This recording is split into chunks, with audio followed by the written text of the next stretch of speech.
My people, this is the Spiritually Adventurous. How y'all doing, man? Please let me extend my electricity to y'all, man, and plug in to my source. And I just want to just build with my people today, man. So today, Emmanuel, it's good to just pay attention to this, Emmanuel. This is what we go through in prison, man. What's up with you, man? Shout out to Emmanuel. Listen, so we at the round table today. My guys, we call it the think tank. And a guy had a situation where he went home. I mean, this lady was with him, and she was rocking with him for at least 13, 14 years since he'd been in prison. He gets home, everything good with this lady, and everything is good, everything going around it, but it was certain defects that she had that she didn't tell him about while he was in prison. So whatever happened, they split up with each other. So he ended up coming back to prison for whatever reason. I don't know if it's something to deal with that lady or whoever. I don't know what's going on, but he was like how everybody was against him out there. Like, dang, she rocked with you, now you with somebody else, or you doing this and you doing that. And, you got the guys at the round table like, yeah, that is wrong. She been here, this, and this. But I was like, hold on a minute. Y'all don't know the emotional distress with relationships in prison. A lot of women out there deal with certain guys in prison because they're not getting the emotional support out there with the men that they with, right?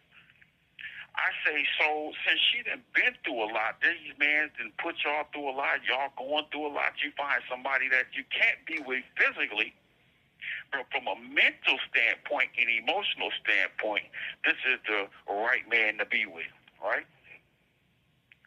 So I say, you don't have no idea what you put the woman that's bringing all type of baggage, all type of stuff that she's going through, so she needs emotional support. You don't know the emotional distress that y'all put us throughout all these years. All we got is our memory. We live our life through TV. We live our life through our understanding of what we're looking at. This is what we're looking at, and what we're experiencing is the memory that we have as we live in these conditions that we in. Now, I say, y'all don't know the emotional damage that we have to go through when the men out there ain't doing what they supposed to do.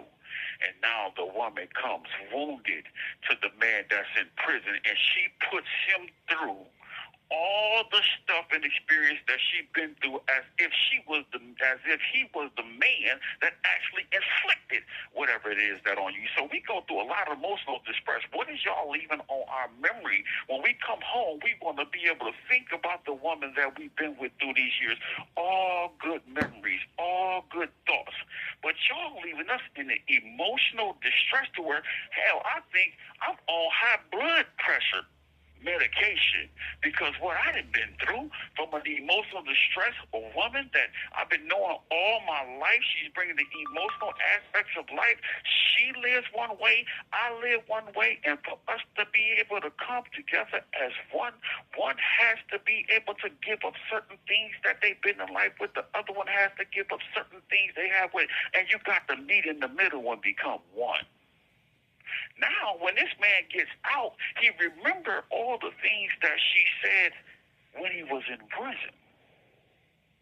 But here it is, he gets out, and what he been hearing and experiencing through you and your words and believing and trusting in you is not the same reality that he's faced with when he get home.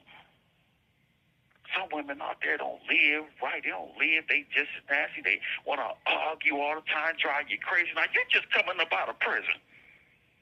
You already done put me through a whole bunch of emotional distress while I've been in prison. Not saying that this is the right thing because you put me through this, that I'm supposed to come home and be a certain type of way. But we got to be able to make it make sense because a lot of women is out there talking there.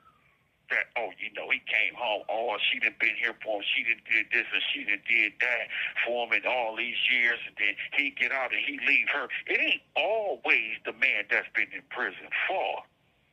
So I'm just giving y'all a glimpse of what's inside of the man that exists in prison, especially myself, and what y'all put us through from an emotional standpoint, because every time we look up, you jealous, you talking crazy as if I'm out there with people and all this type of stuff going on, then you're not trusting me, you're not believing in me, so I'm going through this trying to fight the thoughts that you have produced in your mind that ain't even reality, but is reality to you, so therefore I'm going to war to be able to prove my truth. Hey, man, listen, that's emotional distress with us in prison, man.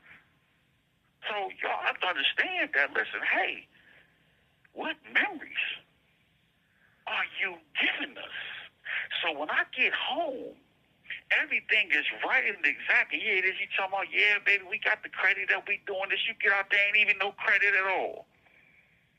And you talking about, hey, listen, this, that, and the other, this what happened, but this is what you told me. This is the life that I thought that I was going to live when I come out here. I'm just giving y'all a glimpse of certain why the reasons of things don't work when a man comes up out of prison, because something ain't right. It ain't just the man that come out of prison. He loves her. He loved her. He brought her through every situation since he's been in prison.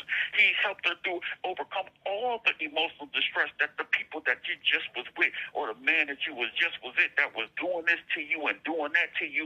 We helped you to become stronger and better and look within yourself and find your greatness. And then as you continue to grow with that person, here it is, you're doing the same exact thing that you were doing in the last relationship. Maybe it's jealousy, maybe it's the way how you perceive life. We have to understand, but sometimes the way we view and we look at life is different. And you're right, some may be the sign itself. But we got to come to grips, and we got to be able to talk about this and see what it is and why these statistics is the way that it is, man. I just wanted to really build that way with you.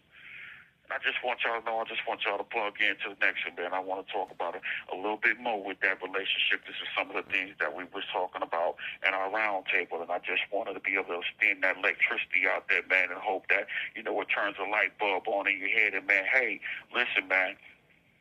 You have to struggle to become one. Ain't nothing easy in life, man. You got your girl, you got your wife, or whatever that it may be, man. You got to struggle to become one, because when you get married, that is sanctified in the eyes of men and women.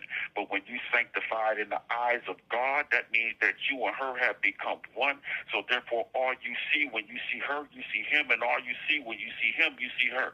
I thank y'all for listening, man. Listen, man, I got something else for y'all. I'm gonna talk about the think tank tomorrow, man. Spiritless adventurer, man.